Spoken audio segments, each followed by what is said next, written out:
El hechizo del pájaro macuá.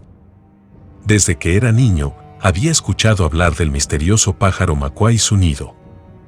Mi abuelo solía contarme historias sobre cómo algunos valientes cazadores se aventuraban en los bosques más profundos en busca del elusivo nido, con la esperanza de obtener la loción mágica que podía atraer sexualmente a cualquier persona. Yo nunca había creído en tales historias hasta que un día, mientras exploraba el bosque, encontré un nido abandonado del pájaro macuá. Lo reconocí inmediatamente por la descripción de mi abuelo y no pude resistir la tentación de llevarme un poco de la loción mágica a casa. Al principio, no estaba seguro de cómo usarla, pero después de investigar un poco descubrí que la loción debía ser rociada sobre uno mismo mientras se pensaba en la persona deseada. Decidí probarla en la chica que me gustaba y, para mi sorpresa, funcionó. Ella parecía estar extremadamente atraída por mí y por un momento sentí que era el hombre más afortunado del mundo.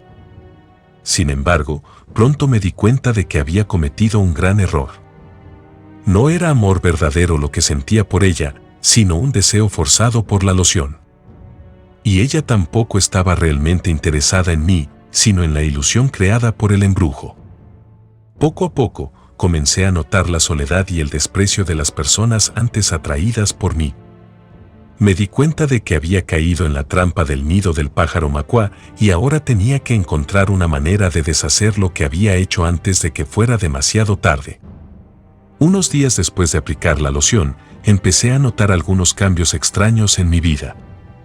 Las personas a las que había atraído parecían estar obsesionadas conmigo y no me dejaban en paz. Había recibido llamadas constantes, mensajes de texto y correos electrónicos, todos de personas que anteriormente me habían ignorado o rechazado. Al principio, disfruté de toda la atención, pero pronto se volvió agotador y aterrador. Incluso los extraños me seguían por la calle y no me sentía seguro en ningún lugar. Me di cuenta de que había cometido un gran error al usar el nido del pájaro macuá y lamenté profundamente haberlo hecho. Traté de deshacerme de las personas que me seguían y acosaban, pero parecía que nada que hacía era suficiente. Estaba atrapado en una pesadilla y no sabía cómo salir de ella. Me arrepentí de haber sido tan ingenuo y de haber caído en la trampa del mito. Ahora, años después, sigo viviendo con las consecuencias de mi error. Me he alejado de todos y me mantengo en soledad, sintiendo el peso de mi culpa. La lección que aprendí fue que no debemos confiar en las historias y mitos populares sin antes investigar bien y entender las posibles consecuencias de nuestros actos. El nido del pájaro macuá es un mito peligroso y seductor que puede arruinar la vida de cualquier persona.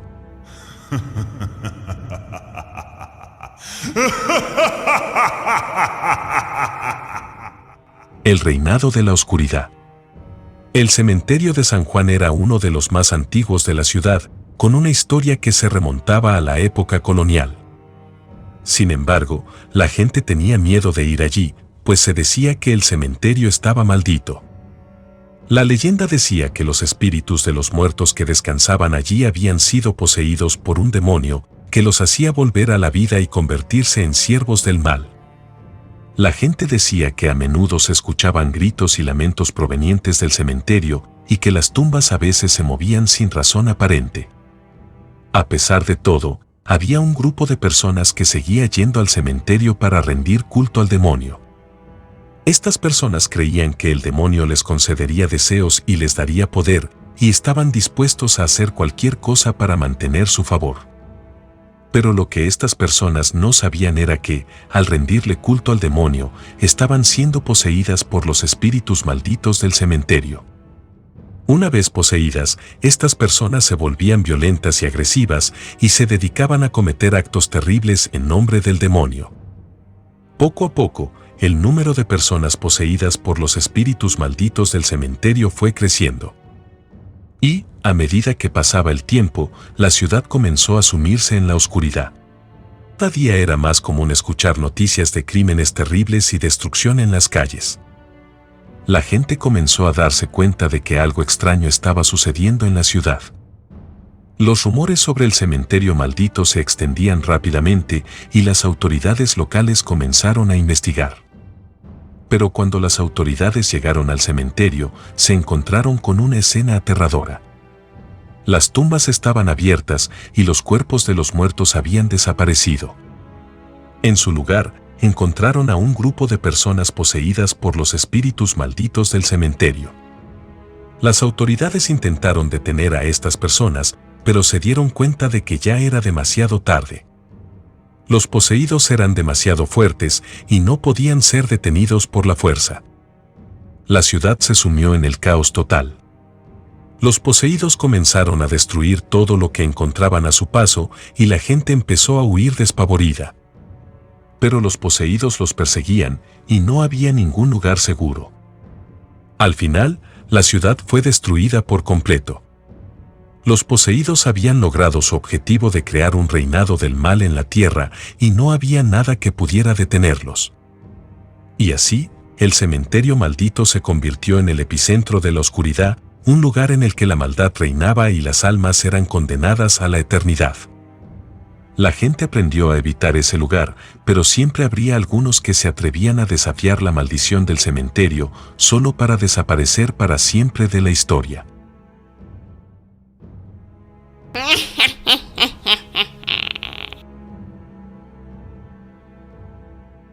Embrujo.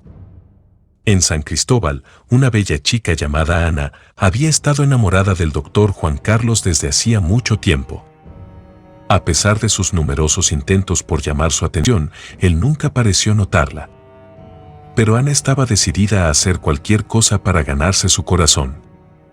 Así que, con la ayuda de su abuela bruja, preparó un hechizo para que el doctor se enamorara perdidamente de ella.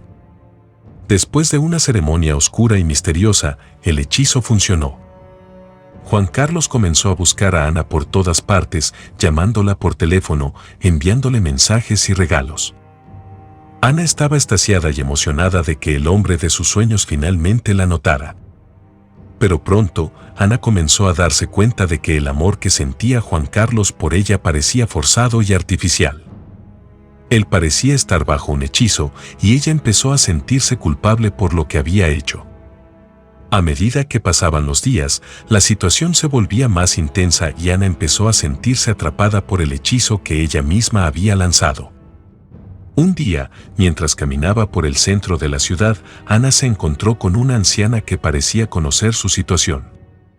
La mujer la miró fijamente y le dijo: «Has traído el amor a tu puerta con un hechizo oscuro, pero no puedes controlarlo para siempre. El amor verdadero no puede ser forzado ni manipulado». Y con esas palabras, la anciana desapareció sin dejar rastro. Ana se quedó en shock. Comenzó a darse cuenta de que había cometido un error terrible y que debía hacer algo para deshacer el hechizo. Pero, ¿sería capaz de hacerlo? ¿Sería capaz de dejar ir al hombre que amaba, aunque no fuera por medios naturales?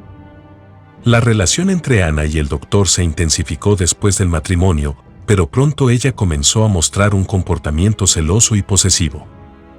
Ana siempre buscaba mantener al doctor bajo su control, manipulando cada aspecto de su vida. La abuela de Ana, la bruja que la ayudó a hacer el embrujo, comenzó a tener visiones inquietantes y le advirtió a Ana sobre las consecuencias de jugar con la magia oscura. Pero Ana no hizo caso y continuó con sus acciones egoístas. Un día, el doctor comenzó a sospechar de los métodos poco ortodoxos que Ana utilizaba para mantenerlo a su lado. Después de una intensa discusión, el doctor decidió terminar la relación y pedir el divorcio. Ana, llena de rabia y desesperación, decidió que no dejaría que el doctor se fuera tan fácilmente. Buscó ayuda de la bruja de nuevo y le pidió que hiciera un hechizo para retener al doctor en su vida. Pero esta vez, las cosas salieron mal. El hechizo se volvió en contra de Ana y la bruja, causando una explosión mágica que destruyó la casa de Ana y mató a ambas mujeres.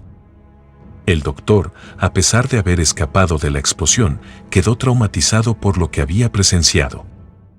Después de ese día, nunca más volvió a creer en la magia y decidió mudarse a otro lugar para comenzar de nuevo, dejando atrás su pasado con Ana y la bruja.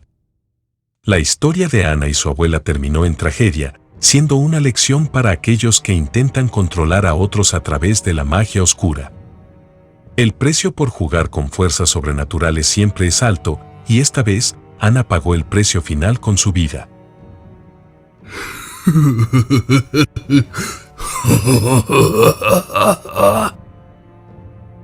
Hachador. Amador era un joven campesino que vivía en un pequeño pueblo rodeado de montañas. Siempre había escuchado sobre la leyenda del hachador perdido, pero nunca creyó en ella hasta que una noche, mientras volvía a casa después de visitar a su novia, lo encontró. El hachador perdido estaba de pie en medio del camino, con su hacha en mano y sus ojos rojos brillando en la oscuridad. Amador sintió un escalofrío recorrer su cuerpo al ver al espíritu del leñador, pero se obligó a avanzar lentamente, tratando de no llamar su atención. Sin embargo, el hachador perdido lo vio y comenzó a acercarse a él, moviéndose con una velocidad sobrenatural. Amador trató de correr, pero sus piernas se negaron a responder y se quedó paralizado en el lugar mientras el espectro se acercaba cada vez más. Cuando estaba a pocos metros de distancia, el hachador perdido levantó su hacha y se preparó para atacar. Amador cerró los ojos esperando lo peor, pero de repente, el espíritu desapareció en el aire como si nunca hubiera estado allí. Amador se quedó temblando en el camino, sin saber si lo que acababa de ver era real o solo su imaginación. Amador caminó por un rato largo tratando de encontrar el camino de regreso, pero cada vez se adentraba más en el bosque, que parecía no tener fin. A lo lejos, escuchó un sonido de hacha golpeando madera, lo que le hizo recordar la leyenda del hachador perdido. Con miedo pero tratando de mantener la calma, siguió el sonido hasta que llegó a un claro en el bosque, donde encontró al hachador perdido, tal y como lo había imaginado, alto, calvo y con ojos rojos como fuego ardiente. Amador intentó huir, pero el hachador lo alcanzó con facilidad y lo golpeó con su hacha en la cabeza, dejándolo inconsciente. Cuando despertó, estaba amarrado a un árbol, rodeado de otros árboles tallados con frases como «No deberías haber venido aquí» y «Tu vida es mía». Amador comprendió entonces que había caído en la trampa del hachador perdido y que su destino era morir en ese lugar. Pidió perdón por haberse adentrado en el bosque y suplicó que lo dejaran ir, pero el hachador solo rió y le respondió que ya era tarde para eso. La noche cayó sobre el bosque y Amador nunca volvió a ser visto. Los habitantes del pueblo buscaron por días, pero nunca encontraron rastro de él. La leyenda del hachador perdido cobró una nueva víctima y la gente seguía evitando adentrarse en el bosque por temor a encontrarse con el espíritu del leñador castigado por Dios.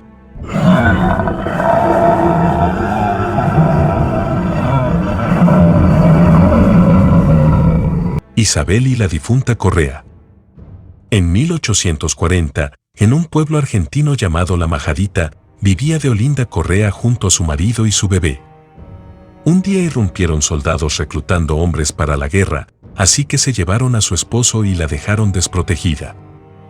Deolinda, quien era joven y bella, fue acechada por un comisario y escapa siguiendo los rastros de su esposo con su bebé en brazos. Después de un largo caminar por el desierto, cae exhausta y se recuesta bajo un árbol para morir deshidratada. Unos arrieros que pasaban por allí encontraron a Deolinda tendida junto a su bebé, que milagrosamente vivió, amamantándose de su difunta madre. Unos años después, en medio del desierto, un arriero pierde todo su ganado en una tormenta. Desesperado se arrodilla en la tumba de la Deolinda y le pide ayuda. Al día siguiente sus 500 cabezas de ganado aparecieron sanas y salvas. Doña Isabel era una campesina que vivía en una pequeña cabaña en los alrededores de La Majadita. Había escuchado la leyenda de la Deolinda y su milagroso poder, pero nunca había prestado demasiada atención. Sin embargo, una noche en la que una tormenta feroz amenazaba con destruir su casa, decidió arrodillarse ante la tumba de la Deolinda y pedirle ayuda. Doña Isabel suplicó por horas, temblando de miedo por el bienestar de su hogar y su familia. Sin embargo, no parecía haber ninguna respuesta. Ya había perdido la esperanza y se estaba levantando para irse cuando escuchó un sonido extraño que venía desde la tumba. Se acercó con cautela y notó que una luz brillante emanaba de ella. De repente, una suave voz femenina comenzó a hablarle. Doña Isabel se sorprendió al ver a una hermosa mujer de cabello oscuro vestida con una túnica blanca parada frente a ella. Reconoció inmediatamente que se trataba de la de Olinda. La mujer le dijo a doña Isabel que no tenía nada de qué preocuparse, que ella la protegería a ella y a su familia.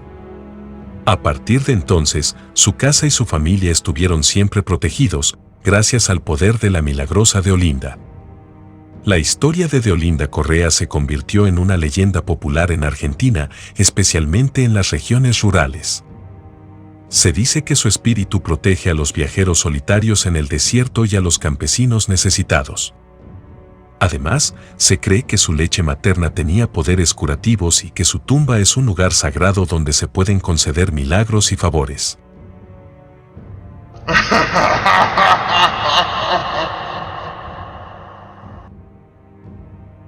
Javier y la patasola. Javier era un joven campesino que vivía en una pequeña aldea en las montañas de Colombia. Un día, mientras volvía de sus labores diarias en el campo, se encontró con una hermosa mujer que estaba sentada al borde del camino. Él se acercó a ella para preguntarle si necesitaba ayuda, pero al hacerlo notó que algo extraño había en ella. La mujer tenía una sola pierna que terminaba en una pezuña, un solo pecho y una gran boca que parecía capaz de engullirlo por completo. A pesar de la apariencia grotesca de la mujer, Javier sintió una extraña atracción hacia ella y no pudo evitar sentir una extraña hipnosis. En un intento de reaccionar, Javier intentó escapar, pero la patasola era más rápida y ágil de lo que parecía y pronto estuvo a su lado. Él se dio cuenta de que no podía correr más y decidió enfrentarla, tomando un palo como arma improvisada. La patasola soltó una risa siniestra al ver a Javier enfrentándola y se abalanzó sobre él. Él intentó golpearla con el palo, pero ella se movía con una rapidez increíble y logró esquivar todos sus golpes. Finalmente, la patasola logró derribar a Javier y lo sujetó con su pierna de pezuña. Él intentó resistirse, pero era demasiado fuerte. La patasola abrió su gran boca y se preparó para devorarlo. En ese momento, Javier recordó una leyenda que había escuchado de niño sobre cómo ahuyentar a la patasola. Rezó con todas sus fuerzas y gritó el nombre de Dios, lo que hizo que la patasola lo soltara y retrocediera, gritando de dolor. Javier corrió tan rápido como pudo, sin mirar atrás, y finalmente llegó a la seguridad de su casa. A partir de ese día, se aseguró de nunca caminar solo por los bosques nuevamente y de llevar consigo un amuleto protector. La patasola, por su parte, continuó vagando por los bosques en busca de su próxima presa, pero recordaría por siempre el nombre de aquel hombre que logró escapar de sus garras gracias a la fe en Dios.